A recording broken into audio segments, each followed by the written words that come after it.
दोस्तों स्वागत है आपका एक बहुत ही धमाकेदार और एक जबरदस्त वीडियो में। आज के इस वीडियो में मैं आपको बताने वाला हूं कि आप होस्टिंगर के ऊपर अगर आपकी कोई वर्डप्रेस में वेबसाइट है तो आप उसे पुराने होस्टिंगर अकाउंट से एक नए अकाउंट में कैसे ट्रांसफर कर सकते हो। अब ऐसा करने की जरूरत क्यों पड़ती है, इसके सबसे बड़े दो रीजंस हैं। सबसे पहला रीजन ये है कि आपने कोई अपने होस्टिंगर अकाउंट में वेबसाइट बनाई, आप उसे अगर किसी को सेल कर रहे हो या फिर आपने किसी क्लाइंट के लिए बनाई तो आप उसे उसके अकाउंट में देना चाहते हो, तो बेसिकली इसके लिए आपको उसी के अकाउंट से नई ईमेल आईडी से एक होस्टिंग खरीदनी पड़ेगी। तो आप अपने अकाउंट से उसके अकाउंट में ट्रांसफर कर सकते हो। पहला तो रीजन ये हुआ।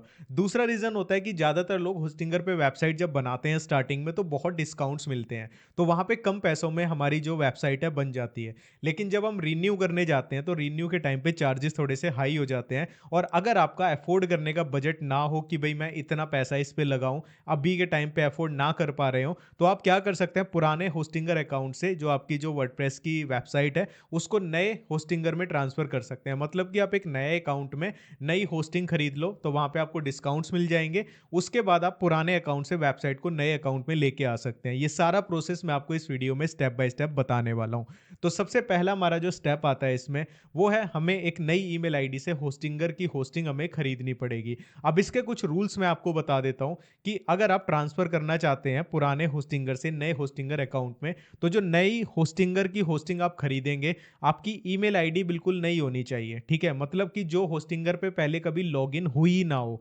ठीक है, नई ईमेल आईडी बना लेना, और उसके बाद का सारा प्रोसेस मैं आपको लैपटॉप की स्क्रीन पर बताता हूं। तो दोस्तों आपको वीडियो के डिस्क्रिप्शन में एक लिंक मिलेगा, अगर आप उस लिंक पे क्लिक करते हैं और होस्टिंगर से होस्टिंग बाय करते हैं तो आपको एक्स्ट्रा यहाँ पे 10 से 20% का डिस्काउंट मिलने वाला है। अभी के टाइम पे 20% चल रहा है, लेकिन 10% हमेशा रहता है जब भी आप परचेज करेंगे।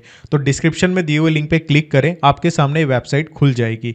यहाँ पे आपको क्लेम डील के बटन पे क्लिक करना है। अब यहाँ पे प्लान्स आएंगे आपके पास, क्योंकि आपने पहले भी होस्टिंगर से लिए ही होगी होस्टिंग, तभी आप माइग्रेट कर रहे हो। तो यहाँ पे आपको प्लान्स के बारे में पता होगा, नहीं पता है तो थोड़ा बहुत मैं बता देता हूँ। यहाँ पे आपको 4 प्लान दिखेंगे। जो सबसे बेस्ट प्लान है वो होता है प्रीमियम बिजनेस प्लान। इन दोनों में से आप कोई भी चूज कर सकते हैं, डिपेंड करता है आपका बजट कितना है। ठीक है, बिजनेस प्लान थोड़ा सा बेटर होता है, इसमें आप 50 वेबसाइट्स बना सकते हो, इसमें 3 बना सकते हो।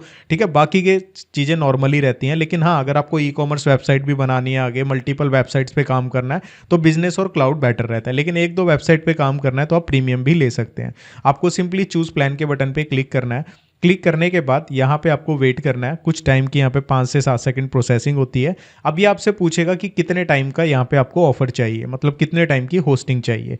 तो यहाँ पे मैं आपको सजेस्ट करूंगा, अगर आप अभी के टाइम पे ले रहे हो तो यहाँ पे अगर आपका बजट है तो अभी के लिए जो बिल्कुल इस थोड़े टाइम के लिए कूपन चल रहा है जिसपे 20% का ऑफ मिलेगा, लेकिन ये कूपन तभी लगेगा जब आगे आप ईमेल आईडी न्यू यूज करोगे, जो अभी तक होस्टिंगर पे यूज नहीं हुई और आपने हमारे लिंक से होस्टिंगर को ओपन किया, तभी ये कूपन वर्क करेगा। तो जैसे ही मैं अप्लाई करूंगा तो आप देखोगे यहाँ पे हमें एक्स्ट्रा 20% का ऑफ मिल जाएगा।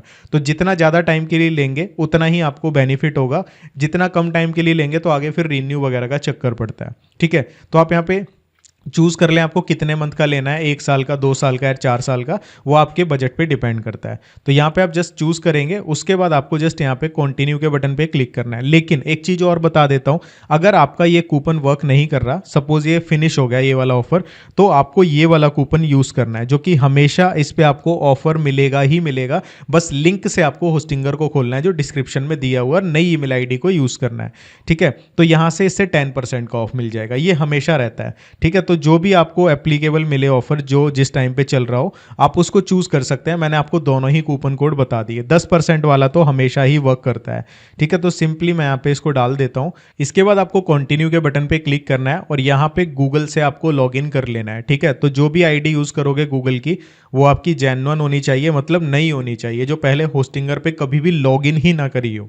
ठीक है, तो ऐसी आईडी आपको यूज करनी है। तो यहाँ पे मैं जल्दी से लॉग इन कर लेता हूँ। तो जैसे ही आप लॉग इन कर लेते हैं अपनी नई जीमेल आईडी से, उसके बाद आपके पास ये फॉर्म खुल जाएगा जहाँ पे आपको अपना पहला नेम, लास्ट का नेम, कौन सी कंट्री से आप हैं, क्या आपका फ़ोन नंबर है, क्या एड्रेस है, सिटी, स्टेट, जिप कोड, मतलब जो भी इंफॉर्मेशन है वो जेन्युइन डालनी है।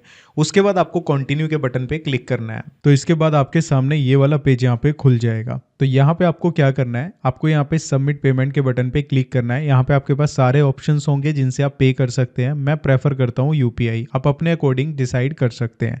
जैसे ही हम सबमिट पेमेंट के बटन पे यहाँ पे क्लिक करेंगे तो यहाँ पे हमारे पास ऑप्शन आ जाएगा कि हमारा टोटल कितना लगेगा। ठीक है, तो यहाँ पे इतना दिखा रहा है, बाद में जीएसटी वगैरह ऐड हो जाती है यहाँ पे। इसके बाद हम सिंपली यहाँ पे क्या करते हैं, यहाँ पे यूपीआई का ऑप्शन आएगा, तो आप अपना फ़ोन नंबर डाल दें और यहाँ पे अपनी यूपीआई आईडी डाल दें, जो भी आपकी यूपीआई आईडी है। जैसे ही आप यूपीआई आईडी डालते हैं, डालने के बाद यहाँ पे आपको एक चीज़ का ध्यान रखना है कि आप जितने भी टाइम का प्लान ले रहे हैं, जैसे कि मैं 1 साल का ले रहा हूँ यहाँ पे, ठीक है, तो यहाँ पे ये दिखा रहा है कि हमारे पास जब हम यूपीआई से पेमेंट करेंगे तो यहाँ पे 8300 रुपये की रिक्वेस्ट आएगी। तो कुछ लोग कंफ्यूज हो जाते हैं, वो सोचते हैं कि भाई हम ले तो इतना रहे हैं तो रिक्वेस्ट इतनी ज़्यादा की क्यों आ रही है। तो आपको इसमें ध्यान रखना है कि आपका जो पैसा है वो उतना ही कटेगा जितना यहाँ टोटल में होगा, इस चीज़ का मायने नहीं रखता। ठीक है, आप घबराएं ना कि ये 8300 की आ रही है या ज़्यादा की आ रही है, जितना भी आप जितने ईयर का प्लान ले रहे हैं उसी हिसाब से ज़्यादा रिक्वेस्ट भेजेगा, लेकिन आपका मनी इतना ही कटेगा, तो घबराने की आपको ज़रूरत इसमें नहीं है। सिंपली आपको यहाँ पे कंटिन्यू के बटन पे क्लिक कर देना है और जैसे ही आप कंटिन्यू पे क्लिक करते हैं तो यहाँ पे अप्रूव टू यूपीआई कर देते हैं। तो जैसे ही मैं यूपीआई पे अप्रूव करता हूँ, मेरे पास यूपीआई पे रिक्वेस्ट आ जाएगी। सिंपली मुझे एक्सेप्ट करना है और सेट ऑटो पे क्लिक करना है। यहाँ पे मैं जैसे ही इसको अप्रूव करता हूँ अपनी यूपीआई आईडी पे, तो ऑटोमेटिकली यहाँ पे अपडेट हो जाएगा। इसके बाद आपको क्या करना है, यहाँ पे थोड़ा सा वेट करना है और ऑटोमेटिकली आपके पास ये वाला पेज खुल जाएगा। आपको कुछ भी यहाँ पे करने की ज़रूरत नहीं पड़ेगी। तो बेसिकली अब आपने होस्टिंग खरीद ली है। अब आपको करना क्या है, ये जो नई होस्टिंग हमने खरीदी है इस पे जो हमारी पुरानी होस्टिंगर पे जो हमारी वर्डप्रेस की वेबसाइट चल रही थी उसको यहाँ पे ट्रांसफ़र करना है। तो उसका प्रोसेस भी मैं आपको स्टेप बाय स्टेप बताता हूँ, लेकिन एक चीज़ यहाँ पे याद रखना कि जो आपका पुराना डोमेन नेम है, ठीक है, जिसको आप ट्रांसफ़र करना चाहते हैं, वो आपको रिन्यू करना पड़ेगा, बट होस्टिंग आपकी नई वाली यूज़ हो जाएगी। तो आइए आपको सारा प्रोसेस स्टेप बाय स्टेप बता देता हूँ। तो सबसे पहले हमें अपने होस्टिंगर के पुराने अकाउंट पे लॉगिन कर लेना है। तो यहाँ पे मैं आ जाता हूँ और यहाँ पे हम आएंगे वेबसाइट्स के अंदर। वेबसाइट्स पे आने के बाद वेबसाइट लिस्ट पे क्लिक करना है और यहाँ पे देखना है आपकी वेबसाइट कौन सी है। जैसे कि ये वाली वेबसाइट है, मैं इसे नए होस्टिंगर पे माइग्रेट करना चाहता हूँ, तो इसके लिए मैं यहाँ पे डैशबोर्ड के बटन पे क्लिक करूँगा। क्लिक करने के बाद हमारे पास ये वाला पेज खुल जाएगा। यहाँ पे हमें बैकअप्स के बटन पे क्लिक करना है। जैसे ही मैं बैकअप पे क्लिक करूँगा तो ऑटोमेटिकली यहाँ पे मेरे सामने ये वाला ऑप्शन खुल जाएगा। तो यहाँ पे दिख रहा है, हम बैकअप पे क्लिक करते हैं, व्यू बैकअप। अगर आपका बैकअप नहीं दिख रहा है तो आप यहाँ पे क्या कर सकते हैं, बैकअप क्रिएट कर सकते हैं। तो यहाँ पे ऑलरेडी मेरा पूरा वेबसाइट का जो बैकअप है वो यहाँ पे पड़ा हुआ है। लेटेस्ट 11 तारीख को ही बैकअप मेरा यहाँ पे अपडेट हुआ है। तो यहाँ पे मैं डाउनलोड वेबसाइट पे क्लिक करूँगा और सेंड लिंक टू ईमेल पे क्लिक कर दूंगा। जैसे ही हम इस पर क्लिक करेंगे तो हमारी जो ईमेल आईडी है जिससे हमने होस्टिंग खरीदी हुई है उस पर हमें मेल रिसीव होगा। तो मैं उसको ओपन कर लेता हूँ। ओपन करने के बाद यहाँ पे हम वेट करते हैं, हमारे पास होस्टिंगर से मेल आएगा और जहाँ पे हमें इस बैकअप का लिंक मिल जाएगा। तो गाइस यहाँ पे कुछ टाइम जब हमने वेट किया तो वेट करने के बाद होस्टिंगर से हमें इस तरह का मेल रिसीव हुआ। तो यहाँ पे आपको 2 बैकअप्स को डाउनलोड करना है। एक होगा आपका जो वेबसाइट का बैकअप है, एक होगा डेटाबेस का बैकअप। दोनों ही हमें डाउनलोड करने हैं। हम इस पर क्लिक करेंगे तो यहाँ पे डाउनलोड होना स्टार्ट हो जाएगा। ये जितना बड़ा होगा वो डिपेंड करता है कि आपकी वेबसाइट पे कितना डेटा है। ठीक है, अगर वेबसाइट छोटी है, ज़्यादा डेटा नहीं है, ज़्यादा आर्टिकल्स नहीं है, तो वो छोटा होगा। यहाँ पे हम डेटाबेस पे क्लिक करेंगे तो हमारा यहाँ पे डेटाबेस भी यहाँ पे डाउनलोड होना शुरू हो जाएगा। जब आपका ये प्रोसेस हो जाता है, अब इसके बाद हमें क्या करना है, इसके बाद हमें यहाँ पे होम पे आना है और यहाँ पे हम वेबसाइट्स पे आएंगे। वेबसाइट्स पे आने के बाद हम पहले चेक कर लेंगे कि ये दोनों कंप्लीटली डाउनलोड हो जाएं। जब ये डाउनलोड हो जाते हैं, आपको अपनी उस वेबसाइट पे आना है जो अपने पुराने होस्टिंगर पर ही जिसका भी आपने बैकअप डाउनलोड किया है। इस 3 डॉट पे क्लिक करना है और यहाँ से इस वेबसाइट को डिलीट कर देना है। जैसे ही हम इस वेबसाइट को डिलीट करेंगे तो यहाँ से हमारी ये वेबसाइट रिमूव हो जाएगी और ये बहुत इंपॉर्टेंट है ये करना। इसके आगे हम प्रोसेस नहीं कर पाएंगे बिना इसके। ध्यान रहे कि ये जो बैकअप है पहले आपको डाउनलोड कर लेना है, उसके बाद ही आपको यहाँ से वेबसाइट को रिमूव करना है। तो गाइज इसके बाद आपको यहाँ पे जो आपका पुराना होस्टिंगर का अकाउंट है उसमें डोमेन्स पे क्लिक करना है और यहाँ पर आपको ट्रांसफ़र का बटन मिलेगा और यहाँ पे आपको मूव टू अनदर अकाउंट करना है। अपने डोमेन को चूज़ करना है जिसको आप ट्रांसफ़र करना चाहते हैं। कंटिन्यू के बटन पे क्लिक करना है। तो यहाँ पे आपके पास आएगा move to another Hostinger account. ठीक है, तो यहाँ पे हम यही करेंगे, इसको मूव करेंगे। यहाँ पे सारा कुछ आ जाएगा कि किसके नाम पे है, क्या कुछ है। तो हम यहाँ पे मूव पे क्लिक करते हैं। अब यहाँ पे आपको अपना वो ईमेल एड्रेस डालना है जिससे आपने नई होस्टिंग खरीदी है। ठीक है, वो ईमेल एड्रेस आपको यहाँ पे एंटर कर देना है। ईमेल एड्रेस एंटर करने के बाद आपको कंटिन्यू के बटन पे क्लिक करना है। इसके बाद ये आपसे पूछेगा कि आप इसको क्यों ट्रांसफ़र कर रहे हैं। तो मेरे केस में मैं अपने क्लाइंट के उस पर ट्रांसफ़र कर रहा हूँ, आप कुछ भी चूज़ कर सकते हैं।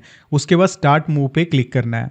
इसके बाद ये क्या कहेगा, जो आपने ईमेल एड्रेस दिया है उस पे इन्होंने रिक्वेस्ट भेजी है, ठीक है। तो आपने जो आपका जिस ईमेल आईडी से आपने नया होस्टिंगर का अकाउंट लिया है उस ईमेल आईडी पे आपको लॉगिन करना है, और लॉगिन करने के बाद आपके पास एक कंफर्मेशन का मेल आएगा। आपको जस्ट यहाँ पे कंफर्म पे क्लिक करना है। जैसे ही आप कंफर्म पे क्लिक करते हैं तो कुछ ही टाइम में आपका ये प्रोसेस हो जाएगा, और यहाँ पे आपका जो डोमेन है नए वाले होस्टिंगर अकाउंट में ट्रांसफ़र हो जाएगा। यहाँ पे हमसे कह रहा है रिव्यू करने के लिए, तो हम इसको एक्सेप्ट कर लेते हैं और यहाँ पे कंफर्म करते हैं।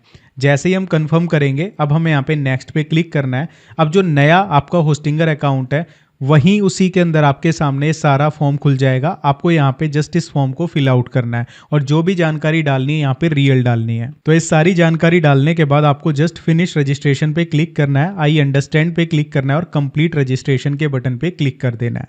जैसे ही आप ये स्टेप करते हैं तो आपका ये जो डोमेन मूव है ये इनिशिएटेड हो जाएगा। हमें कंटिन्यू पे क्लिक करना है और आपका ये यहाँ पर आना स्टार्ट हो जाएगा। अब हमें क्या करना है, हमें अपने मेल पे आना है, दोबारा से नए अकाउंट के मेल पे आ जाते हैं, ठीक है। तो यहाँ पे हमने इसको वेरीफाई कर ही दिया। अब जो आपका पुराना ईमेल आईडी था जिस पे पुरानी आपकी होस्टिंग चल रही थी, वहाँ पे भी वेरिफिकेशन का देखो यहाँ पे आएगा। तो हम यहाँ पे इसको कंफर्म कर देते हैं, एक्सेप्ट कर लेते हैं। जैसे ही हम एक्सेप्ट करेंगे दोनों साइड में हमारा जो डोमेन का जो ट्रांसफ़र हमने किया है वो यहाँ पे वेरीफाई हो जाएगा, और ये करना बहुत ज़रूरी है। तो जो हमारा नया है हम उस पर भी एक्सेप्ट कर लेते हैं, और जैसे ही हम एक्सेप्ट करेंगे यहाँ पे एक्सेप्ट हो गया, और यहाँ पे हम एक बार रिफ़्रेश कर देते हैं, और रिफ़्रेश करने के बाद हम चेक करते हैं ये हुआ या नहीं। हम एक बार चेक अगेन कर लेते हैं। तो हम इसको थोड़ा सा यहाँ पे देख लेते हैं, ये यहाँ पे हो गया। अब हम यहाँ पे डोमेन्स पे जाएंगे, और डोमेन्स पे मैं जैसे ही क्लिक करूँगा तो यहाँ पे डोमेन्स पोर्टफोलियो पे हम जाते हैं। तो हमारा जो पुराना जो डोमेन नेम था जो पुरानी होस्टिंग में था वो नए वाले अकाउंट में आ जाएगा। अब आपको आगे का प्रोसेस बताता हूँ। तो दोस्तों अब आपको क्या करना है, जो आपने नई होस्टिंग खरीदी है होस्टिंगर की, जो आपका नया अकाउंट है, आपको उस पर लॉगिन कर लेना है। लॉगिन करने के बाद यहाँ पे आप डायरेक्टली होम पे आएंगे, तो यहाँ पे आपको ऑप्शन मिल जाएगा कंटिन्यू का, या फिर आप यहाँ पे वेबसाइट्स के बटन पे जाएंगे तो यहाँ पे प्रीमियम इस तरीके से ऑप्शन आ रहा होगा। तो आप यहाँ पे स्टार्ट ओवर पे क्लिक करें। क्लिक करने के बाद यहाँ पे आपसे पूछेगा कि वेबसाइट किसके लिए बनानी है, तो आपको माई सेल्फ पे क्लिक करना है और नेक्स्ट पे क्लिक करना है। इसके बाद यहाँ पे आपको क्रिएट अ वेबसाइट पे क्लिक करना है, नेक्स्ट पे क्लिक करना है। अब ये पूछेगा वेबसाइट कैसी बनानी है, तो आपको यहाँ पे empty PHP HTML फाइल पे क्लिक करना है, और इसके बाद क्लिक करने के बाद ऑटोमेटिकली ये ऑप्शन आ जाएगा। यहाँ पे अब हमने पहले ही जो हमारा डोमेन था वो ट्रांसफ़र कर लिया था, तो हम यहाँ पे इस डोमेन को सेलेक्ट करेंगे और नेक्स्ट के बटन पे क्लिक कर लेंगे। क्लिक करने के बाद ये आपसे पूछेगा कि आपकी जो ऑडियंस है वो कहाँ से है, तो मैं आपको कहूँगा आपकी वेबसाइट आपने जिस भी कंट्री के लिए बनाई है आप उसका ही यहाँ पे सेलेक्ट करें। जैसे कि अगर इंग्लिश में है तो यूएस कर लें, अगर हिंदी है ऐसी किसी भाषा में है जो इंडिया में बोली जाती है तो इंडिया ही रहने दें। इसके बाद नेक्स्ट के बटन पे क्लिक करें। क्लिक करने के बाद सिंपली यहाँ पे थोड़ा सा प्रोसेस लेगा, ये कम से कम आप लगा के चलो 20 से 25 सेकंड का, तो हम यहाँ पे वेट कर लेते हैं। तो इतना होने के बाद आपका यहाँ पे ये इंस्टॉल हो जाएगा और डोमेन भी एक्टिव हो जाएगा। अगर आप इसे खोल के देखेंगे तो आपका जो डोमेन है अभी कुछ इस तरीके का दिखाई देगा। अभी हमें यहाँ पे क्या करना है, हमें यहाँ पे फाइल मैनेजर पे जाना है, और फाइल मैनेजर पे जाने के बाद हमें यहाँ पे थोड़ा सा वेट करना है। तो हम यहाँ पे थोड़ा सा वेट कर लेते हैं जब तक ये ओपन हो रहा है। तो यहाँ पे आपको पब्लिक HTML वाले फोल्डर पे डबल क्लिक करना है, और यहाँ पे ऊपर देखोगे अप वाला ही एरो होगा जो अपलोड का होगा, इस पर क्लिक करना है और फाइल पे क्लिक करना है। हमने 2 फाइल्स डाउनलोड करी थी, एक SQL डेटाबेस की थी, एक थी हमारी नॉर्मल, आप देख लोगे tar.gj करके होगी, ठीक है। तो इसको आपको सेलेक्ट करना है और यहाँ पे अपलोड कर देना है। जैसे ही आप अपलोड करेंगे तो जितनी बड़ी फाइल होगी उस हिसाब से यहाँ पे टाइम लगेगा। तो मेरे केस में 294 MB की है, तो हम यहाँ पे वेट कर लेते हैं जब तक ये अपलोड हो रही है। तो हम क्या करते हैं, जब तक ये अपलोड हो रही है हम पीछे आ जाते हैं और डेटाबेसिस पे क्लिक करते हैं। डेटाबेसिस पे क्लिक करने के बाद यहाँ पे आपको डेटाबेस का नेम डालना है। तो जो भी आपका ब्लॉक का नेम है या जो भी आप डालना चाहते हैं वो आप यहाँ पे डाल सकते हैं। उसके बाद आपको यहाँ पे यूज़र नेम डालना है, यूज़र नेम भी मैं सेम डाल देता हूँ। उसके बाद एक पासवर्ड डालना है, यहाँ पे ऑप्शन आएगा पासवर्ड का, तो आप यहाँ से ही क्लिक करें और यहाँ पे ये पासवर्ड चूज़ कर लें। तो इसके बाद आपको करना क्या है, ये तीनों इन्फॉर्मेशन यानी ये भी और साथ में ये भी, इसको कहीं पे कॉपी करके रख लेना है। इन तीनों चीज़ों को यहाँ से लेके पूरा यहाँ तक, यहाँ से लेके पूरा यहाँ तक, और ये पासवर्ड, इनको कॉपी करके रख लेना है। इसकी हमें आगे ज़रूरत पड़ने वाली है। तो मैंने पूरा ये यूज़र नेम था और जो डेटाबेस का हमने नाम दिया था उसको कॉपी कर लिया और नीचे पासवर्ड को कॉपी कर लिया है। तो ये तीनों इन्फॉर्मेशन सेव करने के बाद आपको जस्ट क्रिएट के बटन पे क्लिक करना है। जैसे ही आप क्रिएट के बटन पे क्लिक करेंगे आपका जो डेटाबेस है यहाँ पे क्रिएट हो जाएगा। अब हम वापस आते हैं हमारे प्रोसेस पे जो हम यहाँ पे अपलोड कर रहे थे। तो यहाँ पे हमारा ये अपलोड हो चुका है। हम यहाँ पे राइट क्लिक करेंगे और यहाँ पे हम एक्सट्रैक्ट पे क्लिक करेंगे। यहाँ पे हम कुछ भी नाम दे देते हैं। मैं दे देता हूँ यहाँ पे बैकअप, और यहाँ पे हम क्या करते हैं, डबल क्लिक करते हैं और पब्लिक HTML में हम इसको डाल देते हैं। यहाँ पे एक्सट्रैक्ट करते हैं तो हमारा यहाँ पे बैकअप नेम से एक फोल्डर बन जाएगा। तो हम यहाँ पे वेट कर लेते हैं, ये आ चुका है। अब हम इस पर डबल क्लिक करेंगे, डबल क्लिक करेंगे, डबल क्लिक करेंगे, डबल क्लिक कर देंगे। अब हम यहाँ पे क्या करते हैं, इसको यहाँ से टिक के बटन पे क्लिक करेंगे और कंट्रोल A कर लेंगे, जिससे सारा सेलेक्ट हो जाएगा। इसके बाद इस एरो पे क्लिक करेंगे और यहाँ पे हमें क्या करना है, हमें यहाँ पे क्लिक करना है जब तक कि ये पूरा आगे नहीं आ जाता। हम क्लिक करते रहेंगे, यहाँ पे करते रहेंगे और लास्ट में हमारा यहाँ पे बिल्कुल लास्ट में हमें आ जाना है फाइल्स में। ठीक है, हम यहाँ पे आ जाते हैं और यहाँ पे हम पब्लिक HTML में आ जाते हैं। इसके बाद हम मूव करते हैं और हम यहाँ पे क्या करते हैं, रिप्लेस कर देते हैं जो भी फाइल्स होंगी। इसके बाद हम वापस आते हैं और पब्लिक HTML में हम देखेंगे यहाँ पे हमारी सारी फाइल्स आ चुकी हैं। इसके बाद हमें सिंपली क्या करना है, जो बैकअप वाली फाइल होगी इसको आपको यहाँ से डिलीट कर देना है। तो हम यहाँ पे सिंपली इसको डिलीट कर देते हैं और यहाँ से डिलीट कर देते हैं। तो हमारा यहाँ पे आ चुका है। अब हम एक बार अपनी वेबसाइट को खोल के देखते हैं कि वेबसाइट कैसी लग रही है। तो उसके लिए हम नॉर्मली क्या करेंगे, अपनी वेबसाइट का जो डोमेन है उसको हम एंटर करेंगे और हम देखेंगे यहाँ पे एरर आ रहा है। अब ये एरर क्यों आ रहा है, इसको हम रिजॉल्व करते हैं। ठीक है, यहाँ पे हम क्या करेंगे, हमने जहाँ पे ये डेटाबेस बनाया था यहाँ पे एंटर PHP माई एडमिन पे क्लिक करेंगे। तो यहाँ पे हम इंपोर्ट के बटन पे क्लिक करेंगे। इंपोर्ट के बटन पे क्लिक करने के बाद यहाँ पे हमारे पास ऑप्शन आएगा इंपोर्ट करने का। हम चूज़ फाइल पे क्लिक करेंगे। अब जो दूसरी फाइल थी उसको हम सेलेक्ट करेंगे और नॉर्मली इंपोर्ट कर देंगे। जैसे ही हम इंपोर्ट करेंगे, ये फाइल भी हमारी काफ़ी बड़ी है तो थोड़ा सा टाइम इसने लिया, तो यहाँ पे ऑटोमेटिकली ये इंपोर्ट हो चुका है। इसके बाद हमें नेक्स्ट स्टेप क्या करना है, हमें वापस आना है यहाँ पर और हम यहाँ पे वेबसाइट से यहाँ पे हम आ जाएंगे फाइल मैनेजर में। ठीक है, जो हमने फाइल मैनेजर खोला हुआ था हम वहीं पे आएंगे। तो इसके लिए आप सिंपली वेबसाइट लिस्ट पे भी जा सकते हो। अगर आपको नहीं ऑप्शन मिल रहा, डैशबोर्ड पे जाओ और डैशबोर्ड पे जाने के बाद आपको सिंपली यहाँ से फाइल मैनेजर पे जाना है। फाइल मैनेजर पे जाने के बाद यहाँ पे हम थोड़ा सा वेट करेंगे। बहुत ही ईजी प्रोसेस है। पब्लिक HTML पे जाएंगे और यहाँ पे आपको एक फ़ाइल मिलेगी ये वाली, ठीक है, wp-config.php। इस पे आपको क्लिक करना है और एडिट करना है राइट क्लिक करके। अब यहाँ पे आपको 4 चीज़ें दिखेंगी। ठीक है, एक DB नेम होगा, एक DB यूज़र होगा और DB पासवर्ड होगा। इन तीनों को चेंज करना है। जो मैंने आपको बोला था कॉपी करके रख लेना, ठीक है, ये आपको चेंज करना है। तो मैं जल्दी से चेंज कर देता हूँ। DB यूज़र नेम और जो DB डेटाबेस का नेम था, दोनों ये थे और पासवर्ड ये था। इनको मैं चेंज कर देता हूँ बारी बारी। कैसे करेंगे वो मैं आपको बताता हूँ। ठीक है, यहाँ पे जो DB नेम है, DB नेम हमने ये रखा था तो मैं इसको चेंज कर देता हूँ। ठीक है, और DB यूज़र मैंने ये रखा था, मैंने हाइड कर दिया है सिक्योरिटी पर्पज़ से, इसको मैं यहाँ पे लिख देता हूँ। इसके बाद जो हमने DB पासवर्ड दिया था, जो मैंने कहा था कॉपी करके रख लेना, उसको हम कॉपी करेंगे और यहाँ पे DB पासवर्ड में पेस्ट कर देंगे। ठीक है, जैसे ही मैं पेस्ट करूँगा यहाँ से इसको सेव करना है। सेव करने के बाद हम यहाँ पे रिफ़्रेश करेंगे एक बार, तो हमारी यहाँ पे वेबसाइट लाइव हो जाएगी। बहुत आसान है, आपने देख ही लिया कितना आसान है। और अगर आप स्टेप बाय स्टेप वीडियो को देख देख कर फॉलो करोगे तो आपका इजीली हो जाएगा। तो दोस्तों इस तरीके से आप अपनी पुराने होस्टिंगर अकाउंट से कोई भी वर्डप्रेस की वेबसाइट को आसानी से नई होस्टिंगर अकाउंट पे ट्रांसफर कर सकते हो। प्रोसेस बहुत ही सिंपल है, थोड़ा सा लंबा हो गया 10-11 मिनट का, बट बहुत सिंपल है। अगर आप वीडियो को पॉज करते जाओ, एक एक चीज को करते जाओगे तो आपकी आराम से माइग्रेट हो जाएगी, आराम से ट्रांसफर हो जाएगी, कोई दिक्कत नहीं होगी। लेकिन अगर आप ये सोचो मैं एक बार वीडियो देख लूं उसके बाद मैं करने बैठता हूं, तो आपको दिक्कत हो सकती है। तो मैं आपको प्रेफर यही करूंगा, मेरी वीडियो को चलाओ, जो जो स्टेप्स मैं परफॉर्म कर रहा हूं वीडियो को पोस्ट करो, जाके करो, तो आपका आराम से माइग्रेट हो जाएगा। लेकिन उसके बाद भी कोई दिक्कत आती है तो आप हमें कमेंट करना, मैं आपकी हेल्प जरूर करूंगा। तो वीडियो अगर आपको यूजफुल लगा हो तो एक लाइक जरूर कर देना और ऐसी वीडियोस के लिए भाई को सब्सक्राइब कर लेना। Bye bye.